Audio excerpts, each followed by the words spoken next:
ಹಾಗಾಗಿ ಮೊದಲದಾಗಿ ನಾನು ಹೇಳ್ತಕ್ಕಂಥದ್ದು ಮಾನ್ಯ ಗೌರವಾನ್ವಿತ ಸಚಿವರಾಗಿರ್ತಕ್ಕಂಥ ಪ್ರಿಯಾಂಕಾ ಖರ್ಗೆ ಅವರಿಗೆ ನಾನು ಹೇಳೋದಕ್ಕೆ ಇಷ್ಟಪಡೋದು, ಯಾಕೆಂದರೆ ಪ್ರಿಯಾಂಕಾ ಖರ್ಗೆ ಅವರು ಅಂತ ಹೇಳಿದ್ರೆ ಅವರ ಇಲಾಖೆ ಕೇವಲ ಗ್ರಾಮೀಣ ಅಭಿವೃದ್ಧಿ ಇಲಾಖೆ ಅಥವಾ ITBT ಅಂತ ಅನ್ಕೋಬೇಡಿ. ನೀವು ಸದನದಲ್ಲೂ ಕೂಡ ತಾವು ನೋಡಿದಿರಿ, ಸರ್ವ ಇಲಾಖೆ ಸಚಿವ, ಎಲ್ಲ ಇಲಾಖೆಗೂ ಕೂಡ ಅವರೇ ಮೇಟಿ, ಅವರೇ ಉಸ್ತುವಾರಿ. ಸದನದಲ್ಲೂ ಕೂಡ ಏನೇ ಪ್ರಶ್ನೆ ಬಂದರೂ ಸಹ ಗೃಹ ಸಚಿವರಿದ್ದರೂ ಕೂಡ ಅವ್ರ ಪರವಾಗಿ ಇವರು ಎದ್ದೇಳ್ತಾರೆ.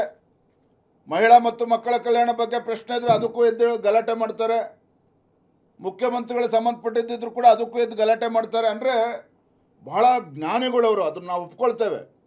ಪ್ರಿಯಾಂಕಾ ಖರ್ಗೆ ಅವರು ಭಾಳ ಬುದ್ಧಿವಂತರು, ಭಾಳ ದೊಡ್ಡ ಮೇಧಾವಿ, ಭಾಳ ದೊಡ್ಡ ಜ್ಞಾನಿಗಳು.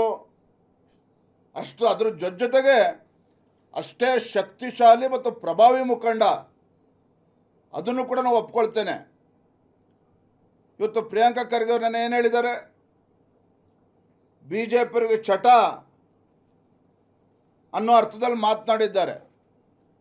ಯಡಿಯೂರಪ್ಪನವರ ಪೋಕ್ಸೋ ಕೇಸನ್ನು ಮುಚ್ಚಾಕೊಳ್ಳೋಕ್ಕೆ, ಸ್ವಾಮಿ ಪ್ರಿಯಾಂಕಾ ಖರ್ಗೆ ಅವರೇ, ನೀವೇನು ಸುಪ್ರೀಂ ಕೋರ್ಟಾ, ನೀವೇನು ಹೈಕೋರ್ಟಾ, ನೀವೇನು ತನಿಖಾಧಿಕಾರಿನಾ, ನೀವೇನ ಕೇಸ್ ಬಗ್ಗೆ ಮಾತನಾಡ್ತಕ್ಕಂಥದ್ದು?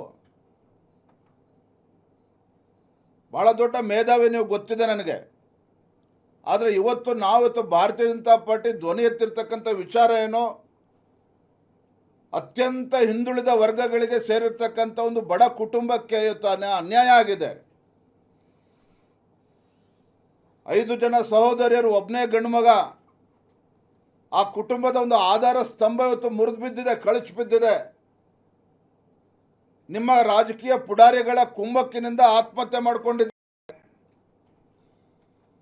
ಹಾಗಾಗಿ ಪ್ರಕರಣವನ್ನು ಗಂಭೀರವಾಗಿ ತೆಗೆದುಕೊಳ್ಬೇಕು ಅನ್ನೋ ವಿಚಾರ ಇಟ್ಕೊಂಡು ನಾವು ಸಹ ನಿನ್ನೆ ನಾನು ದೆಹಲಿಯಲ್ಲಿ ಭಾಳ ಪ್ರಮುಖವಾಗಿರ್ತಕ್ಕಂಥ ಸಭೆ, ನಮ್ಮದು ರಾಷ್ಟ್ರೀಯ ಅಧ್ಯಕ್ಷ ನೇತೃತ್ವದಲ್ಲಿ ಸಭೆಯನ್ನು ಕೂಡ ಬದಿಗಿಟ್ಟು ನಾವು ನಮ್ಮೆಲ್ಲ ಮುಖಂಡರು ಇವತ್ತು ಬೀದರ್ಗೆ, ನಾವು ಬಾಲ್ಕಿಗೆ ಹೋಗಿರ್ತಕ್ಕಂಥದ್ದು.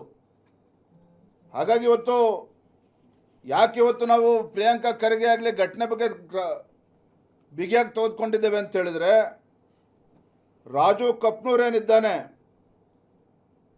ಖರ್ಗೆ ಕುಟುಂಬಕ್ಕೆ ಪರಮಾಪ್ತ,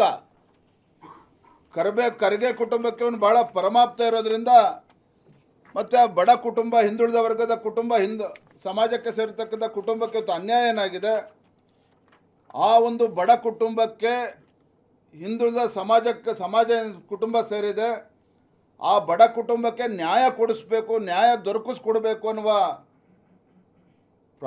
ಇಚ್ಛೆಯಿಂದ ನಾವು ಇವತ್ತು ನಿನ್ನೆ ಭೇಟಿಯನ್ನು ಕೊಟ್ಟಿರ್ತಕ್ಕಂಥದ್ದು.